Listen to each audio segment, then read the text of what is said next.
So I was asked about the posture, Tisho Shangsha, raise hands up posture, about application of it. And you know, these things can be used a lot of different ways. My response was, it depends on what frame you're doing, and it also depends on, you know, how you're practicing it, what type of application.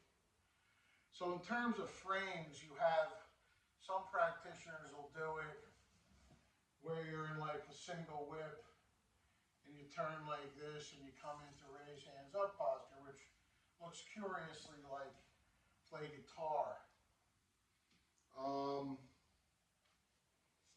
You may come from here into this and then up into this. Or you may be here and come into this. Those are three different variations based on the axes that are used. So in the large frame, you're using this axis. The middle frame, you're using the vertical circle or the opening closing action. And you can use also up and down splitting energy. So you can use the energy from like the third brocade. So the first, second, and third brocades, the way I teach them, you're training in the first, the opening, closing of the spine in this dimension. In the second, you're training in this dimension. And in the third, you're training in this dimension, where the ribs open and close on one side and create this type of energy. So if I were to borrow Marcel, in terms of seizing his grip, usually you start people with like a gripping, which a lot of people like to say, no one does that in real life, but they never saw an abusive man abusing a woman and grabbing her hands and controlling her. Because if you did, you'd never say something like that. So, if I use the horizontal circle, and I drop into this leg and I press, you see I'm turning in this dimension. Now, if I use the vertical circle, I come like this and then up, like that. So like I'm making like a handlebar mustache. So I go like that. Now he's forced to let go.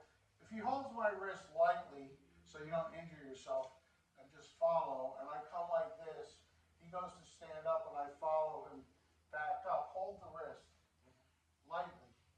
Relax all your joints so you don't get hurt. You see he's going into a small snake joint lock. So when I turn into here, he's either going to have to let go or injure his wrist. Right? Now in the third one, I use the splitting energy as well as the open and close energy as well as the turning energy. So in the third one, I go like this. Right? So these are all raise hands up postures. Now if he's holding my wrists and he's over my wrist joint, hold them, I can't come around his wrist.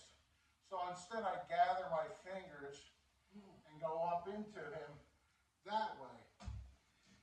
If his hands are more up here where I can move my wrists, then I'll come up this way and extend from the pinky up his shoulders into him and then come up and over. So it depends if I'm doing something like that.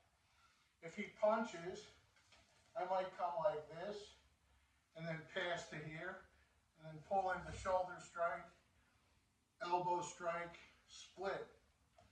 So raise hands up can be used a lot of different ways, depending on if you're using it to defend against strikes or grabs. If he goes to grab you around the waist, you see? Now he released there, so I'll just come in with a shot. But if he intends to really grab my waist, right? So go back again, he goes to do that. And I do this, you see?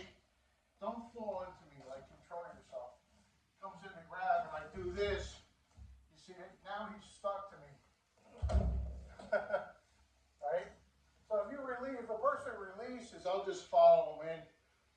they're not defending anymore. If they insist, then when he's insisting and I'm in here, he's connected to me, you see? So it all depends on how I want to use and how I want to practice it. In general, we start, like I said, with grips. If he's on my wrist, I can go up around his wrist. I mean, if he's above my wrist, if he's on it, then I fill up his palm with the gathering my fingers underneath. So I hope you find this helpful.